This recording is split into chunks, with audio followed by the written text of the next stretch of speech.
အားလုံးပဲမင်္ဂလာပါရှင်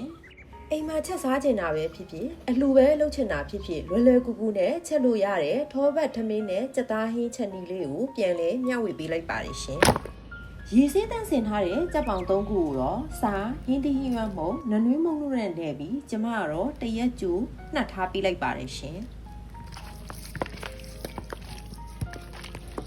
ဒီချက်တဲ့အခါမှာအရောင်လေးလှစေဖို့အတွက်ငရုတ်သီးအတောင့်ကိုအသုံးပြုထားပါတယ်ရှင်အနှစ်များများရကျင်တာမို့လို့ကြက်သွန်နီလည်းများများအသုံးပြုထားပါတယ်ရှင်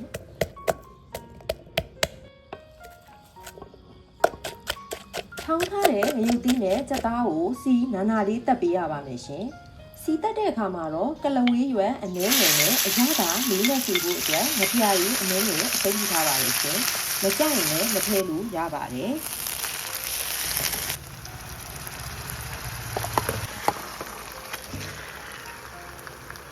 ချက်သားချက်တဲ့အခါမှာတော့လုံးကြီးကိုလုံးပြီးကိုယူပါလိမ့်ရှင်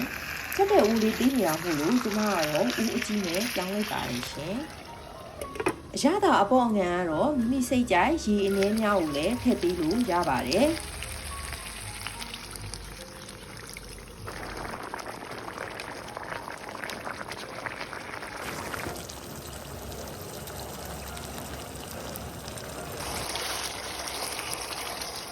ဒီမှာဒီနေ့ချက်ဖို့ပြင်ဆင်ပါမယ်ရှင်ကျမကတော့ဘတ်စမာတီဆန်3ခွက်ကိုအသုံးပြုထားပါတယ်ရှင်ဆန်ကိုရေသေးချဆေးပြီးတဲ့အခါမှာတော့ချက်မဲ့အိုးတွေကိုထည့်ပေးရမှာဖြစ်ပါတယ်အရသာအတွက်ကတော့စားတကြားကလဝေးရွယ်တစ်ကြပိုးကောင်ပဲစိမ့်လုံးနွားနုခေါ်ဝက်နဲ့ထောပတ်စီတစ်စုံကိုအသုံးပြုထားပါတယ်ရှင်ဒီနေရာမှာနွားနုမရှိလဲမထည့်လို့ရပါတယ်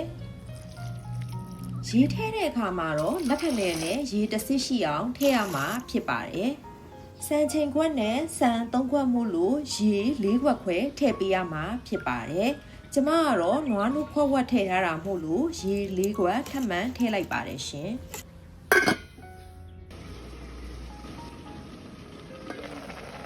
သမင်းပေါင်းရေခမ်းကန်ဒီအနေထားမှာတော့ဒီဟိုစီစပြည့်ချောင်းမုံလာဦးမီတို့ကိုထည့်ပေးရမှာဖြစ်ပါတယ်။ကြိုထည့်ပေးလဲရပါတယ်။ကြိုထည့်ပေးရင်တော့ပျော့သွားတတ်တာမို့လို့နောက်မှထည့်ပေးတာပိုကောင်းပါတယ်ရှင်